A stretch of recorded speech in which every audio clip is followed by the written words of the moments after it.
పౌరులు తమ హక్కులపై అవగాహన కలిగి ఉండాలని, సమాజంలో ఉన్నత స్థాయికి ఎదిగేందుకు చదువు ఎంతో అవసరమని నెల్లూరు రూరల్ తహసీల్దార్ కృష్ణప్రసాద్ చెప్పారు. నెల్లూరు రూరల్ 24వ డివిజన్ ఇందిరమ్మ కాలనీలో పౌరుల హక్కులపై అవగాహన కార్యక్రమాన్ని ఏర్పాటు చేశారు. ఈ కార్యక్రమంలో జిల్లా విజిలెన్స్ మానిటరింగ్ కమిటీ సభ్యులు శేషం సుదర్శన్, డివిఎంసి సభ్యులు కొప్పాల రఘు, విఆర్ఓ జనార్దన్ తదితరులు పాల్గొన్నారు. మన చేతుల్లో మనిషికి ప్రధానంగా కావాల్సింది ఆధార్ కార్డు, బ్యాంక్ అకౌంటు, ఏదన్నా పాన్ కార్డు ఇలాంటివి కావాలంటే మనం తినింది లేదు, మనకు ఉండేది లేదు ఎవరు అడగరు. సో మనకు కావాల్సింది మెయిన్ ఇవి. దయచేసి ఈ రోజుల్లో ఏం కావాలన్నా ఆధార్, ఇప్పుడు మన రేషన్ కావాలన్నా ఆధారు, పెన్షన్ కావాలన్నా ఆధారు, బ్యాంక్ కావాలి, అసలు ఈవెన్ మీరు బస్సులో పోవడం ఆధారే. మీకు ఇంకా ఫ్రీ, అది మర్చిపోయినాను. ఆధార్ లేకుండా మీరు సపోజ్ ఏ ఊరికి పోవాలా, మీ పని మీదే పోవాలి, మీ పని మీద మీరు ఛార్జీ పెట్టుకోవాలా. సపోజ్ మీరు ఆత్మకూరు పోవాలి, ఇక్కడ నుంచి 200 ఛార్జీ పెట్టుకోవాలి. అదే మీకు ఆధార్ ఉంటే ఫ్రీ కదా. ఇంటికి దయచేసి ఆధార్ చేయించుకోండి. ఆధార్ కానీ లేకపోతే సార్ వాళ్ళైనా మాలాంటి చెప్పండి, దానికి ఏదైనా క్యాంప్ ఏదైనా పెట్టి చేపిస్తాము. ముఖ్యంగా ఆధార్ కార్డు చేయించుకోండి. అందరూ బ్యాంక్ అకౌంట్ కూడా చేయించుకోండి. దాని తర్వాత అంటే నేను చెప్పేది, ఇప్పుడు మీరు ఎక్కడికి పోవాలన్న ఆధార్ చాలా ఫ్రీ ఉంది మీకు బస్సులో. ఇప్పుడు మీరు 200 పెట్టి ఛార్జీ పెట్టుకోవాలంటే పోలేరు. మనకు ఆధార్ కార్డు లేకపోవడం మన ఖచ్చితంగా వాడికి మనం ఛార్జీ పే చేయాలి. సో మనకు అంత అవకాశం ఉంది కూడా మనం వాడుకోలేకపోతుంటే అది ఖచ్చితంగా మన చేతగాంతనమే. సో ఖచ్చితంగా ఆధార్ కార్డు, బ్యాంక్ అకౌంట్లు ఇవి చేసి పెట్టుకోండి. అలాగే ఎవరైనా మన ఇళ్ళల్లో తాగే వాళ్ళు ఉన్నారో వాళ్ళు చెప్పండి. తాగుడు వల్ల చాలా కుటుంబాలు నాశనం అయిపోతుంది కాబట్టి పిల్లల్ని చదివించండి. ఇంకా మీరు కూడా చిన్న చిన్న సంతకాలు నేర్చుకోండి. దేనికంటే ఇప్పుడు చాలా మోసాలు కూడా జరుగుతున్నాయి. మన బ్యాంకు మినిమం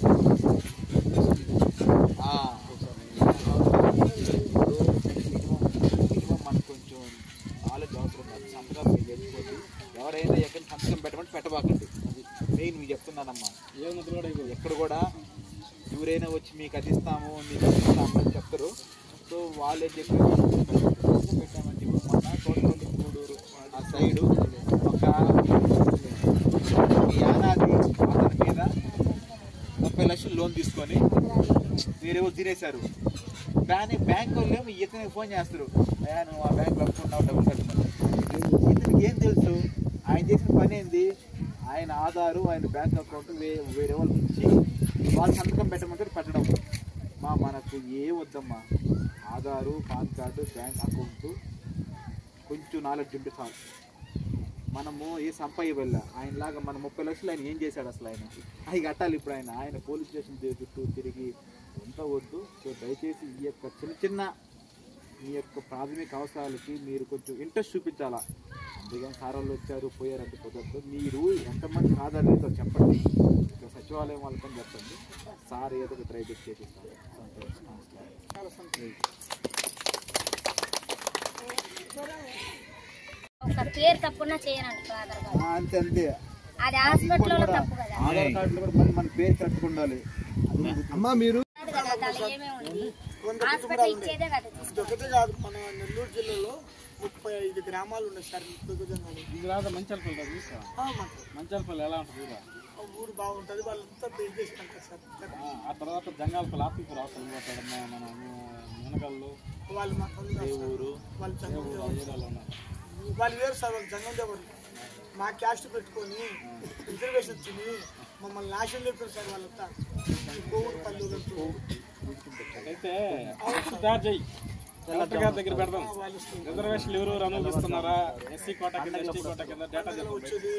అదేదో చనిపోయిన కాడ గంట శుభ్ర వాళ్ళు వేరు సార్. మా క్యాస్ట్ ఒక పద్ధతి ఉంది సార్. మా దాంట్లో ఒక పెళ్లి చేయాలంటే మేమే పూజ చేస్తాం, అవి మేమే పెళ్ళి. సో మా దాంట్లో ఏదైనా ఇబ్బంది అయిందనుకో, చనిపోయిననుకో మేమే వేరే దాంట్లో అసలు మళ్ళీ మేమే బుర్రకథలు చెప్పుకుంటాం. మా ఊరికే ఏరే వాళ్ళని అట్లా ఎంటర్ చేయనీయం. మా క్యాస్ట్ వాళ్ళు ఉండే వాళ్ళని ఏరే వాళ్ళు చేసుకుంటే వాళ్ళని రప్పించుకోం సార్. మా క్యాస్ట్ వాళ్ళనే చూసుకోవాలి. మా క్యాస్ట్తోనే బతకాలి ఇప్పుడు దాకా. కట్టుబాటు సార్. ఓకే కానీ ప్రధానంగా ఆధార్ కార్డు ఇప్పుడు మీకు అంగన్వాడీ కేంద్రం వాళ్ళందరినీ కుల మత రైతు సమాజం కోసం మీరు పాటుపడాలి తప్ప కుల విభేదాలు వర్గ విభేదాలు తాగకూడదు. ముఖ్యంగా అధికారులకి మధ్య కుల పిచ్చి బాగా పట్టుంది, అది పోవాలని చెప్పేసి మత పిచ్చి కూడా పట్టుంది. ఆ నుంచి రావాలి బయటికి. మీకు ఉద్యోగాలు ఇచ్చి దేనికి వాటి నుంచి బయటకు వచ్చి ఆర్టికల్ 17 కింద మనందరం కూడా సమానత్వంగా ముందుకు తీసుకోవాలి. అంతరాంతరం నిర్మూలించాలి. అవన్నీ ఉండాలా. మన మనుషులు అంతే, నీకు వస్తే రక్తం నాకు వస్తే రక్తాలు వస్తాయి. ఇక్కడేమి కానీ ఇతర దేశాలు ఏదంటే డబ్బున్నవాడు ధనికుడు, డబ్బు లేనివాడు కాదుడే. అదే వాళ్ళు 2 కులాలు. ఇప్పుడేంటి మనకి 1,000 మంది దేవతలు ఉంటే 1,000 కులాలు ఉన్నాయి. ఈ గురించి మనం బయట కూడా చెప్పడం ఇందులో మన పట్ల వరకు కష్టంగా ఉంది మానవ జీవితం. అందుకే మీరు కూడా ఆ విధంగా ఆలోచించండి మన వాళ్ళని.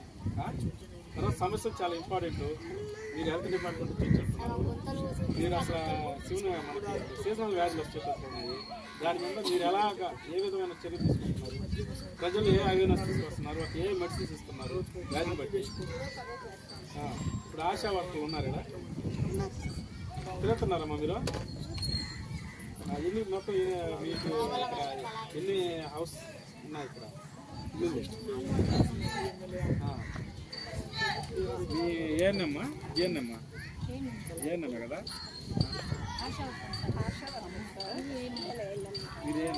మీరు ఆశా వర్క్లే, మీరు ఏనమ్మా కదా. అంటే మీరు తిరగాలి. వీళ్ళు జనాలు వస్తుండే మీరు దేనికి మెడిసిన్స్ ఇస్తున్నారా లేదా, లేదా మీ డిఎంహెచ్ఓ గారితో మాట్లాడతాము, మీ హెల్త్ ఆఫీసర్ గారితో మాట్లాడతాము. మెడిసిన్స్ ఇస్తున్నారా?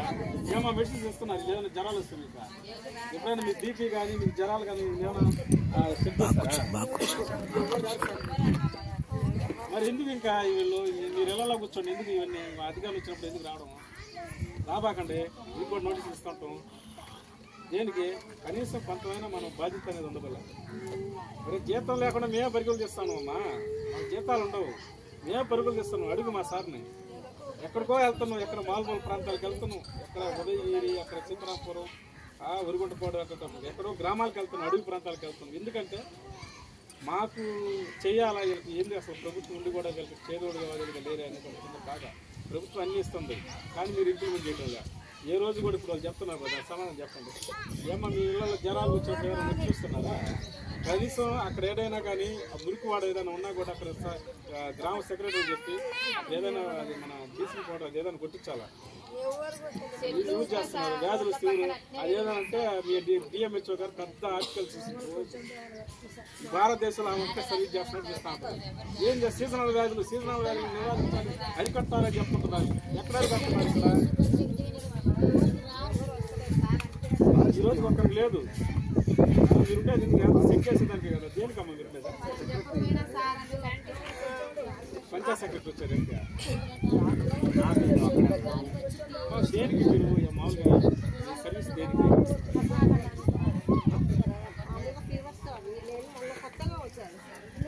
కొత్త కాదు, నువ్వు నీ సర్వీస్ అనేది నీ జాబ్ పాతే అదే కదా, ఉద్యోగం అదే కదా. ఎక్కడి నుంచి నువ్వు ట్రాన్స్ఫర్ అయినా నీ ఉద్యోగ వృత్తి అదే కదా. ఒక రోజు కల్లా పోయిండు వాళ్ళకేం దిక్కులేదా? మనం ఎంత చెప్పండి.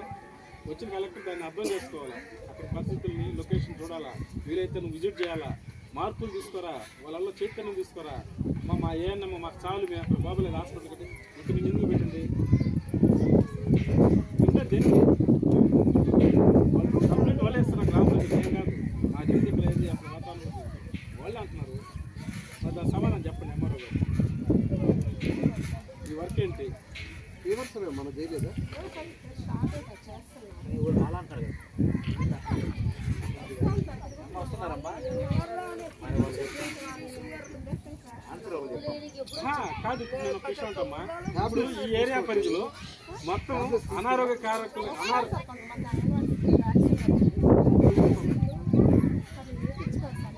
పిల్లలకి అమ్మా ఎంతమంది ప్రయత్నిస్తున్నారు ఇక్కడ? మీరు ప్రజెంట్ డెలివరీ అయిన వాళ్ళు ఎంతమంది, చిన్నపిల్లలు ఎంతమంది ఉన్నారు? ఇక్కడ ఈ పరిధిలో వ్యాధి ఉన్న వాళ్ళు ఎంతమంది?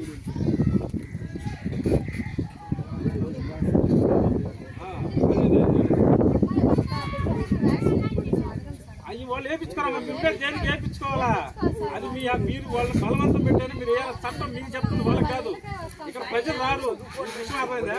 మాకు నచ్చితే ఓట్లు కొనుక్కుంటాం, 2000 ఎక్కడ కొనుక్కుంటాం, మాకు మందు వేస్తాం, బిర్యానీ ప్యాకెట్ తింటాం, మా ఇష్టం అది. సర్వీస్ చేయాలి మాకు. ప్రభుత్వం ఇది, మేము ఎన్నుకోబడినటువంటి ప్రభుత్వం ఇది. మేము ఓట్లు వేస్తే మేము తాగుతాము, డబ్బు తీసుకుంటాము, తిరుగుతాము, మా ఇష్టం ఎక్కడైనా ఉంటాం. నువ్వు వేయాలా, మా కాడికి రావాలి. నువ్వు గవర్నమెంట్ జీతం తీసుకున్నావు, నెలకు 10,000 15,000 ఇవ్వటా డబ్బులు మాయే కదా. మరి ఇవ్వు చేయాలా, మీరు చేయాలా, మమ్మల్ని అడగకూడదు అవన్నీ. ఓటు ఎలక్షన్ అప్పుడు పోతాం, మమ్మల్ని అడగకూడదు అవన్నీ. మీరు అర్థమైందా? మీరు సర్వీస్ చేయాలా, మీ ప్రభుత్వ యంత్రాంగం అంతవరకే. మమ్మల్ని ఏం అడగకూడదు. మీరు మాకు బాగున్నా బాగలేకపోయినా మీరు చూడాలి మా బాధ్యతలు. మాకు జ్ఞానం లేదు. ఎలక్షన్ మాత్రం డబ్బులు తీసుకుని జోలు పెట్టుకుంటాం, అది మాకు తెలుసు. అది చెప్పు చాలు. ఇంకా అవన్నీ వాళ్ళకి ఏమవసరం? ఏమ్మా మీకేమవసరం? మనకు అవసరం ఉండకూడదు. అన్ని వాళ్ళు రావాలంతే కదా. మనం యాక్షన్ వేయించుకోము, వాళ్ళ కాడికి పోము, మనకు ఆధార అవసరం లేదు, మనకు రేషన్ కార్డు అవసరం లేదు, నాకేం అవసరం లేదు. వాళ్ళు రాదు మా కాడికి. సూదులకు పిలుస్తారు ఫోన్ చేసి. మా నెంబర్లు 10 నెంబర్లు కాడ ఉంటాయి. ఫోన్లు చేస్తుంది, వస్తారు. గర్భవతులు వస్తారు, అంటే బాలింతలు వస్తారు, వచ్చి టీకాయలు అవన్నీ వేయించుకుంటారు. వాళ్ళు ఏమంటే వేయించుకోలేదంటే మేమేం నేనైతే పిల్లలు నాకు పిల్లలు ప్రతిసారి నేను వేయించుకున్నాను. పిల్లకాయలు ప్రతి పిల్లకి నేను వేయించుకున్నాను. కడుపుతో ఉన్నప్పుడు వేయించుకున్నా, డెలివరీ అయినాక నేను వేయించుకున్నదాన్ని.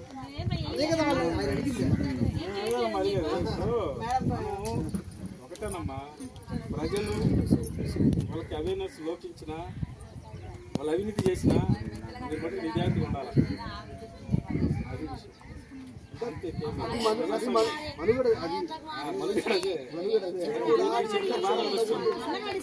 ఎంతమంది ఎస్సీలు ఎంతమంది తీసుకున్నారమ్మా? ఎస్సీలు మనకున్నటువంటి అమ్మఒడి సార్ ఎస్సీ ఎస్టీ అది అక్కడి నుంచి డైరెక్ట్ ప్రతి ఒక్కళ్ళు వస్తున్నారు సార్. ఇక్కడ ఎస్సీ ఎస్టీలు క్లాసిఫికేషన్ అధికారుల జాబితాలో ఎంతమంది ఎస్సీలు ఉంటారు, ఎంతమంది బీసీలు సుమారుగా చెప్పండి. క్లాసిఫికేషన్ అడుగుతున్నాడు అంతే. ఇప్పుడు అసలు ఎంతమంది మనకు ఉన్నారు అమ్మఒడి లబ్ధిదారులు ఈ ఏరియాలో? వందనం అంటే యాక్చువల్గా అది ఎడ్యుకేషన్ సెక్రటరీ వాళ్ళు చూస్తున్నారు సార్. జేవిడి అయితే ఒక 54 చూస్తున్నారు సార్. డిగ్రీ స్టూడెంట్స్ వాళ్ళు తీసుకున్నారు. ఈ అమ్మకు వందనం, అది తల్లికి వందనం అనేది ఎడ్యుకేషన్ సెక్రటరీ వాళ్ళు చూస్తున్నారు. నేనైతే అది అయిపోయిన తర్వాత ట్రాన్స్ఫర్లో ఇక్కడికి వచ్చాను సార్. మీరేం చూస్తారు మామూలుగా? గతంలో ఏం చేసేవాళ్ళు? వాహన మిత్ర,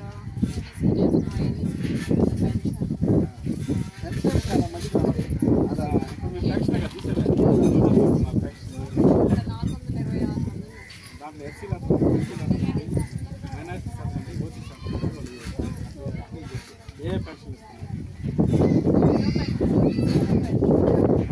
widow pension, disable pension, OF pension,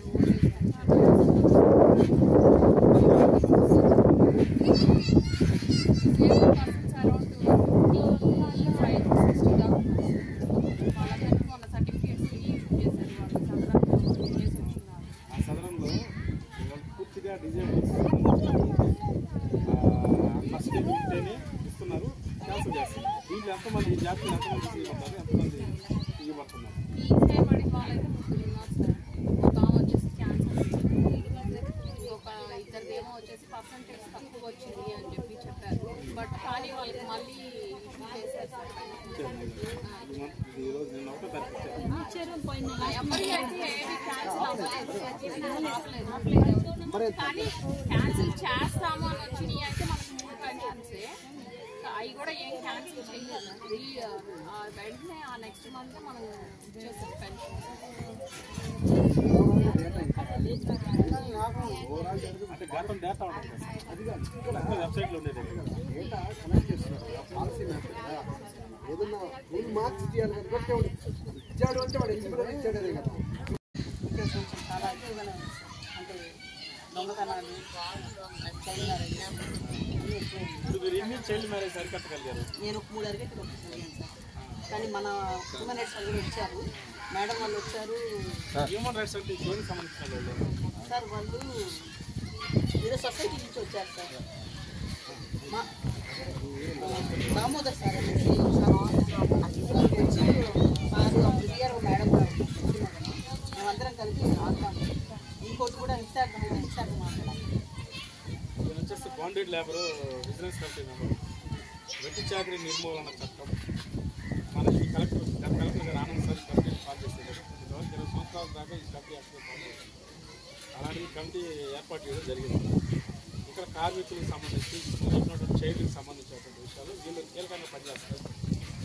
section 10 కింద నేరుగా ఎగ్జిక్యూటివ్ మ్యాజిస్ట్రేట్ గారు మరి డివిజన్ స్థాయి మ్యాజిస్ట్రేట్ వీళ్ళు ఆర్డీఓ గారి స్థాయిలో కేసు ఎఫ్ఐఆర్ చేస్తారు. ఎవరైనా పిల్లల్ని కానీ దీన్ని వెళ్ళిపోయిన తర్వాత అట్రాసిటీ కన్నా భయంకరమైంది. తర్వాత ఎక్కువ వాళ్ళు ఇంట్లో పెట్టుకొని ఇవన్నీ వస్తాయి, త్వరలో వస్తాయి. ఏమంటారంటే పిల్లల్ని వాళ్ళ ఆధీనంలో పెట్టుకొని వాళ్ళ చదువు సార్ ఒక హెల్ప్ కూడా కావాలి సార్. మళ్ళీ నెంబర్ తీసి మాట్లాడుతున్నాను. ఇక్కడ వద్దులే అమ్మ, ఇన్ని పోతాయి. నువ్వు ఆఫీస్కి తీసుకురా. అర్థమైంది లేదు, వాళ్ళ భర్తకి యాక్సిడెంట్ అయ్యి అతను బెడ్రిడన్ అవుతుంది.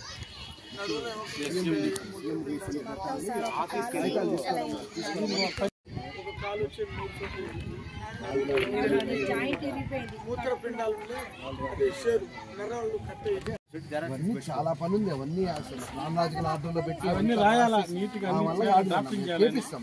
నమస్కారం. ప్రతి నెల కూడా 30వ తేదీ పౌర హక్కుల దినోత్సవాన్ని సివిల్ రైట్స్ డే జరపాలని జిల్లా కలెక్టర్ ఆదేశిస్తున్నారు. ఆ ఆదేశాల ప్రకారం మనం జరుపుతున్నాం. గత నెల అంటే సెప్టెంబర్ మాసానికి సంబంధించి 30వ తేదీ సెలవు రావడం, 1వ తేదీ పెన్షన్ల పంపిణీ కార్యక్రమం అనేది ఉండడం, తర్వాత 2వ తేదీ సెలవు రావడం వల్ల ఈరోజు 3వ తేదీ ఈ కార్యక్రమాన్ని కల్లూరుపల్లి హౌసింగ్ బోర్డు కల్లూరుపల్లి కాలనీలో ఇందిరమ్మ కాలనీలో జరపడం నిర్ణయించడం జరుగుతుంది. ఇక్కడ ప్రధానంగా ఇది ఒక మిక్స్డ్ కాలనీ, అన్ని వర్గాల ప్రజలు ఇక్కడ ఉన్నారు. అయితే ముఖ్యంగా బుడగ జంగంకి సంబంధించిన ప్రజలు ఎక్కువ మంది ఇక్కడ దాదాపుగా ఒక 50 కుటుంబాలు పైగా ఉన్నారని తెలిసింది. గతంలో కొన్ని వివాదాల కారణంగా ఈ ప్రాంతాన్ని సందర్శించినప్పుడు ఇక్కడ వెనుకబాటుకున్న కనిపించడానికి పర్టికులర్గా ఈ కాలనీలో పెట్టాలని నిర్ణయించుకొని పెట్టడం జరిగింది. ప్రధానంగా ఇక్కడ ప్రజలు అవేర్నెస్ అనేది తక్కువగా ఉందని అర్థమవుతుంది. ముఖ్యంగా ఆధార్ కార్డు లేకపోవడం అనేది ప్రధాన సమస్యగా ఉంది. అదేవిధంగా ఆధార్ కార్డు లేనందువల్ల ఆటోమేటిక్గా వాళ్ళు రైస్ కార్డు కానీ లేదా పెన్షన్లు లేదా ప్రభుత్వం నుంచి రావాల్సిన ఇతర లబ్ధులు కూడా పథకాలకు కానీ నోచుకోలేకపోతున్నారు. వీటన్నిటి కూడా మనం ఒక సొల్యూషన్ ఆలోచించి ఇక్కడే ఒక డ్రైవ్ పెట్టి జిల్లా కలెక్టర్ గత జిల్లా కలెక్టర్ వారు మనకి ఏ విధంగా అయితే ఎస్టీల కొరకు డ్రైవ్ పెట్టారో ఆ విధంగానే మనం మన ఆర్డీఓ గారికి జిల్లా కలెక్టర్ వారికి తెలియజేసి ఇక్కడ ఈ ఏరియాలో పై వారం వారి అనుమతి తీసుకొని ఒక డ్రైవ్ పెట్టి ముఖ్యంగా ఆధార్ కార్డు, తర్వాత ఆధార్ కార్డు ఉన్న పిల్లలు కొంతమందికి బర్త్ సర్టిఫికేట్స్ లేవని చాలామంది ఉన్నారు. సో ఆధార్ కార్డులు కూడా లేవు, వారికి ఆధార్ కార్డు బర్త్ సర్టిఫికేట్లు ఇప్పించడానికి నిర్ణయించడం జరిగింది. ఈ కార్యక్రమంలో ముఖ్యంగా ఈ మహిళలు అటెండ్ అయినారు. విద్య పట్ల కూడా కొంత అవగాహన తక్కువ ఉండడం గమనించడం జరిగింది. కాబట్టి ఇక్కడున్న సిబ్బందిని కొంచెం యాక్టివ్గా ఉండి ఇక్కడున్న పిల్లలకి వారు అంగన్వాడీ తరగతులు తిరిగి ప్రాథమిక పాఠశాల నుంచి నిర్బంధోచిత ప్రాథమిక విద్య అనే మన హక్కుని వారికి అందజేయాలని కోరడం జరిగింది. ఈ కార్యక్రమానికి మన సచివాలయ సిబ్బందితో పాటు మన డివిఎంసీ సభ్యులు వచ్చున్నారు. అదేవిధంగా డివిఎంసీ మాజీ సభ్యులు కూడా అటెండ్ అవ్వడం జరిగింది. కాబట్టి మళ్ళా ఈ ఇంతటితో ఆగిపోకుండా పై వారం వచ్చే వారం కూడా ఈ కాలనీకి ఏదో ఒక టైంలో నేను వస్తాను. మా బీఆర్ఓ ద్వారా ఇక్కడ ఒక డ్రైవ్ పెట్టించి కొంతవరకైనా సమస్యలు పరిష్కరించడానికి కృషి చేస్తామని తెలియజేస్తున్నాను. Thank you.